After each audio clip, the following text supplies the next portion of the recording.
আসসালামু আলাইকুম প্রিয় দর্শক শ্রোতা, আশা করি সকলে ভালো আছেন, কুশলে আছেন।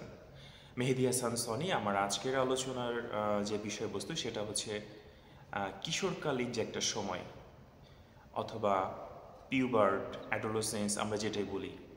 অ্যাকচুয়ালি একটা মানুষের জীবনের টোটাল এই সময়টা খুব গুরুত্বপূর্ণ। একটি শিশু যখন বড় হয়, কারো কারো এই সময়টা কিশোরকালীন যে সময় বা কৈশোরিক যে একটা বয়স, এই কৈশোরকালীন বয়সটা অ্যাকচুয়ালি কারো 7-8 বছর থেকেও শুরু হতে পারে, কারো 12-13 বছর থেকেও শুরু হতে পারে। এটা অ্যাকচুয়ালি বডি কন্ডিশন, তার ফ্যামিলি স্ট্রাকচার, ফ্যামিলির যে বিষয়গুলি অনেক কিছু তার উপরে নির্ভর করে, তার মানসিক বৃদ্ধি, তার ইচ্ছা শক্তি, এই বিষয়গুলি। এখন প্রত্যেকটা মানুষ এই কৈশোরকালীন সময়টা অতিবাহিত করে কিন্তু যৌবন বা ইউথের দিকে ধাবিত হয়। এই সময়টা খুব বেশি ইম্পর্ট্যান্ট, এতটা ইম্পর্ট্যান্ট যে একটা মানুষের যে ফান্ডামেন্টাল বিষয়গুলি থাকে, এই ফান্ডামেন্টাল বিষয়গুলি কিন্তু এই কৈশোরকালীন স্টেজের উপর অনেক কিছু নির্ভর করে। এই বয়সে বন্ধুত্ব, এই বয়সে ঘুরতে যাওয়া, এই বয়সে অ্যাকচুয়ালি নিজেকে মনে করতেছে সে বড় হয়ে গেছে, কিন্তু তার যে প্যারেন্ট সাইড বা অ্যাকচুয়ালি যারা একটু এজড পারসন তারা বোঝে যে আসলে তাদের মানসিক যে সুকুমার বৃত্তিগুলি অতটা প্রস্ফুটিত হয় না, কিন্তু তারপরেও কিন্তু তারা বড় হয় এবং এই বয়সটাতে তারা সামনে এগিয়ে যেতে চায়। এই বয়সে আসলে কোনো বাধা মানে না, না মানাটাও কিন্তু স্বাভাবিক, কারণ তারা তো এই পৃথিবীতে নতুন। এখন আমার আজকের যে ডিসকাশন সেটা হচ্ছে এই কৈশোরকালীন সময়টাকে আমরা কিভাবে খুব সুন্দর করে কাটাতে পারি এবং আরও ভালো করে তাদের কৈশোরকালীন সময়টাকে খুব বেশি ডেকোরেটেড করতে পারি এবং তাদেরকে অ্যাডভান্স লেভেলে নিয়ে যেতে সহযোগিতা করতে পারি। একটা ভালো মানুষ হিসেবে গড়ে তোলার পিছনে আমরা যারা বড় আছি অথবা প্যারেন্টাল সাইড যারা আছে, পিতামাতার জায়গা আছে, তারা যেন কত সুন্দর করে তার এই কৈশোরকালীন যে ছেলে বা মেয়েকে আরও সামনের দিকে এগিয়ে নিয়ে যেতে পারে। এটা আসলে আমরা একটু আলোচনার মাধ্যমে যদি ডিসকাস করি বা আমরা বলতে চাই তাহলে অনেক ভালো হবে। এই কিশোরকালীন সময়টা আসলে দেখবেন যে তার মন চায় সে পাখির মতো উঠছে এবং দেখা গেছে যে বিমানের গতিতে খুব স্পিড আপ যাচ্ছে, কিন্তু আসলে বাস্তবতার সঙ্গে যখন সে তাল মিলায় এবং তার এই সময়টার যে মানসিক অবস্থা, এটা অনেক কিছু বুঝতে চায় না। পৃথিবীতে যতগুলো সংকীর্ণতা আছে, যতগুলো স্টেজ সহজে অতিক্রম করা যায় না, এই বিষয়গুলি সেটা মানতে তারা নারাজ। তারা বন্ধুত্বটাকে খুব বেশি ফোকাস করে। বন্ধুত্ব মানুষের জীবনে অপরিহার্য একটা বিষয়, এটা নিঃসন্দেহে, কিন্তু ভালো বন্ধুত্ব যাচাই বাছাই করার মতো স্টেজে কিন্তু তারা থাকে না। অ্যাকচুয়ালি তাদের থেকে যারা কিছুটা সিনিয়র, এই জায়গাটা একটা বড় সমস্যা হয়। যারা দেখা গেছে যে এই 13-14 বছর বয়স কিন্তু মিশতেছে দেখা গেছে 17-18 বা 18-20-22 বছরের একটা ছেলে বা মেয়ের সঙ্গে।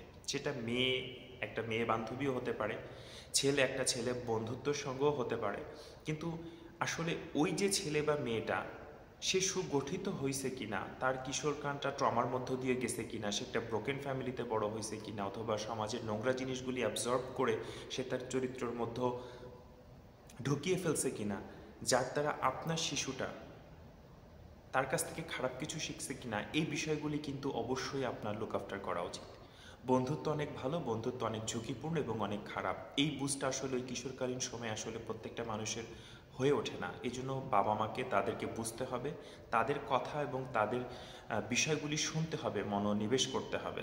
তাহলে কিন্তু দেখবেন আপনি যদি তাদের সঙ্গে বন্ধুর মতো মেশেন, তাদের কষ্টগুলি বুঝতে চেষ্টা করেন, তাদের সঙ্গে সময় দেন, সঙ্গ দেন, ঘুরতে যান, তাহলে তাদের মনের অভিব্যক্তিগুলি আপনি খুব সুন্দর করে শুনে তাৎক্ষণিকভাবে একটি সিদ্ধান্ত নিতে পারবেন। মনে রাখবেন এই বয়সে হঠাৎ করে মনে হবে বাড়ির বাইরে চলে যাই, বাবা মা কথা শুনছে না, আত্মহত্যা করে ফেলি, মানে অ্যাকচুয়ালি তাদের আবেগকে নিয়ন্ত্রণ করতে পারে না। তো এই কিশোরকালীন সময়টা অনেক ডেঞ্জারাস, আবার একই সাথে অনেক ভালো, কারণ একটা স্টেজ থেকে আরেকটা স্টেজে কিন্তু সে চলে যাচ্ছে।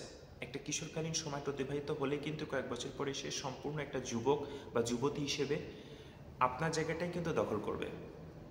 আপনি বাবা, সেও কিন্তু বাবা হবে, আপনি মা, সেও কিন্তু মা হবে।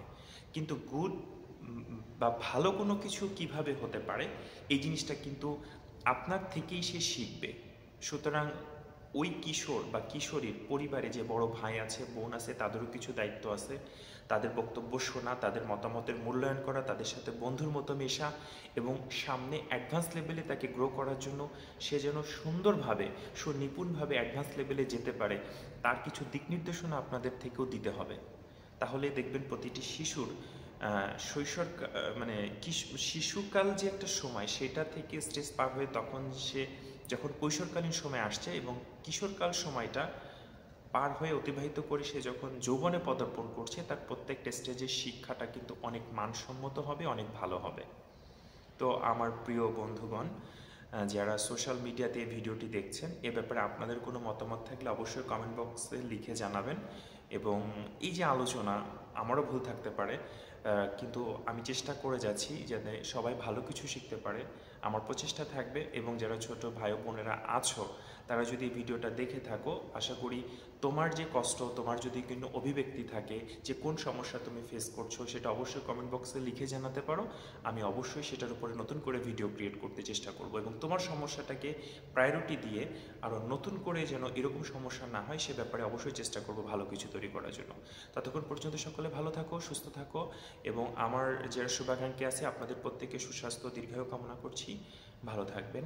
মেহেদী হাসান সনি আবারও আপনাদের মাঝ থেকে এই মুহূর্তে বিদায় নিচ্ছি। আল্লাহ হাফেজ।